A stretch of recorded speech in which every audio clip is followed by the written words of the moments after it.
केंचा की बुद्धिमानी। एक शहर में एक लड़का रहता था। उसका नाम था केंचा। वह अपनी माँ के साथ रहता था। उसका बाप कई साल पहले गुजर गया था।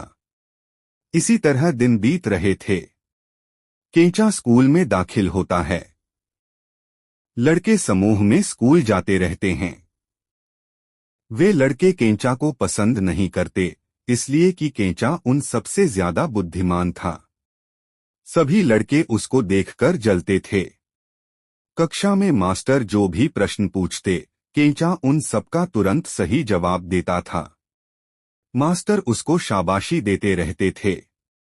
एक दिन ऐसा होता है कि बाकी लड़के केंचा की हंसी उड़ा रहे थे। कह रहे थे कि केंचा की माँ का किसी पराये इंसान के साथ रिश्ता है। यह सुनकर केंचा को बहुत बुरा लगता है। एक दिन वह परीक्षा करने के लिए अपनी माँ से झूठ बोलता है। माँ से कहता है कि वह स्कूल जाएगा, मगर सबकी आंख बचाकर घर की अटारी पर जाकर बैठ जाता है। थोड़ी देर बाद देखता क्या है कि कोई पराया इंसान घर आता है। उसकी माँ के साथ राजी खुशी चलती रहती है। यह देख केंचा को खूब गुस्सा चढ़ता है, मगर उसके हाथ में कुछ नहीं था। वह कुछ भी करने की स्थिति में नहीं था। माँ का चरित्र इस तरह का था। उधर लड़के उनके बारे में बहुत हल्के तरीके से बात करते। यह सब केंचा के लिए असहनीय था। इस वजह से वह शहर छोड़ने का मन बना लेता है। वह चलता रहता है, तभी रास्ते में उसे एक ग्राम मुखिया मिलता है। वह उससे कहता है, रे बालक, गाय को इस तरफ भगाओ। केंचा सुनता है, सोचता है, मेरे ग्रह नक्षत्र ठीक नहीं, इसलिए मैं उसे नहीं भगाऊंगा। वह इंसान कहता है, ग्रहगति क्या चीज होती है? एक ऊपर फेंका। केंचा उसकी बात मानकर गाय पर पत्थर फेंकता है। उससे गाय की टांग टूट जाती है।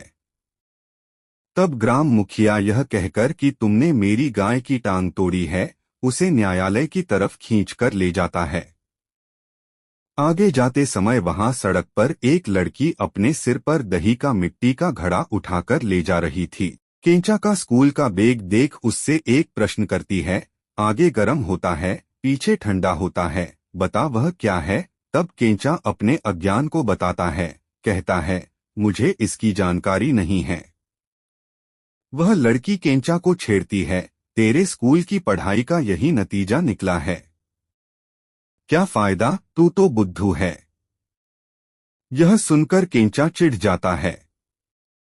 वह सोचता है, मुझे बुद्धू कहती है, मैं दूंगा इसके प्रश्न का जवाब। वह लड़की को सूर्य के सामने की तरफ खड़े होने को कहकर पीछे की तरफ से दही की हांडी पर इशारा कर पत्थर फेंकता है।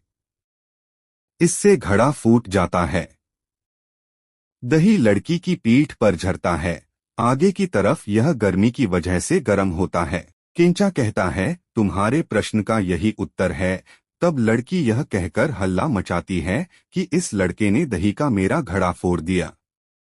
इस तरह वह लड़की भी केंचा को कोर्ट ले जाने लगती है। इस तरह वे लोग आगे बढ़ते रहते हैं।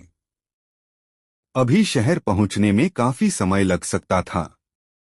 तब संध्या का समय होता है। तीनों लोग रास्ते पर एक गांव में ठहर जाते हैं। उस गांव में एक बुढ़िया रहती थी। ये लोग वहीं पर खाना नाश्ता पानी कर लेते हैं। तब वह बुढ़िया एक प्रश्न आगे रखती है, बेटा, आंजनेय ने लंका नगर किस तरह जलाया? जवाब में रामायण की कहानी कहकर लंका दहन की रीति का वर्णन करता है।